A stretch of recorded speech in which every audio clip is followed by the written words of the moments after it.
The biggest threat to colleges and universities' reopening plans? The students. Several schools that started out with in-person instruction have had to reverse course and move online. So that raises the question, should schools suspend students who ignore COVID-19 policies on campus?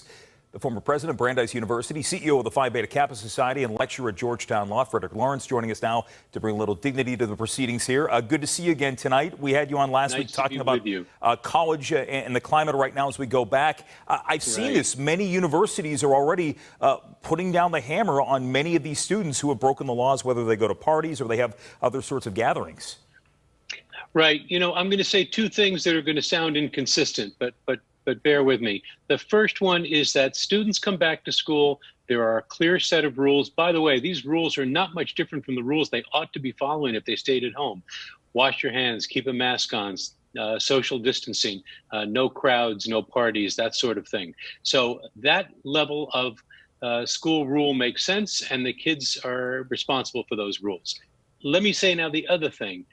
When the universities and colleges bring kids back to schools that are famous for their social lives, what exactly were they expecting? So I'm not saying that lets the kids off the hook.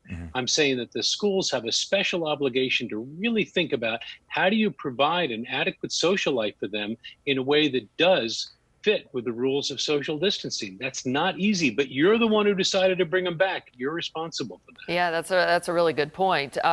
So give us your take, though. I mean, do you think in some cases, perhaps where would you see that perhaps some students should be suspended? Could you see some of those cases playing out, and what would that look like?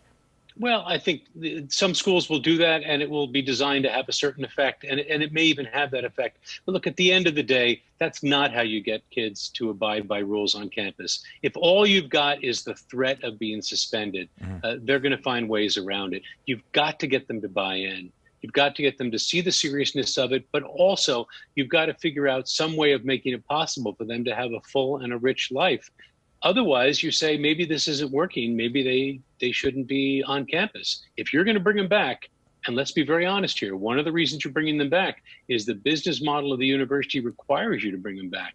Then you've got an obligation to them to provide not only a safe environment, but a realistically safe environment. I almost believe the last time we spoke with you about COVID-19 in colleges was when we saw some abrupt about faces from schools like the University of North Carolina and Notre Dame, where they started bringing students back. I know certainly in the University of North Carolina's case, and then they decided we're going online. Is this a matter of the schools not being prepared or not willing to accept that whole responsibility of taking care of both the students academically and socially? Well, it's very hard to say they weren't prepared, because this has been a train that's been coming down the track for, well, the whole summer, and schools have been certainly thinking about it and preparing it. But if you really thought you'd be able to bring a group of young people back to campus, particularly places that have got big social life, big football life, fraternities, sororities, and you really thought they were going to stay away from each other, I think that was a bad bet. Yeah, looks like we're going to be seeing some more remote learning in our future for the colleges as well. I think this is going to be an ongoing issue, and it's going to be a challenge right through the fall. All right, absolutely. Frederick Lawrence with Georgetown Law, thank you so much. We appreciate it. Pleasure being with you.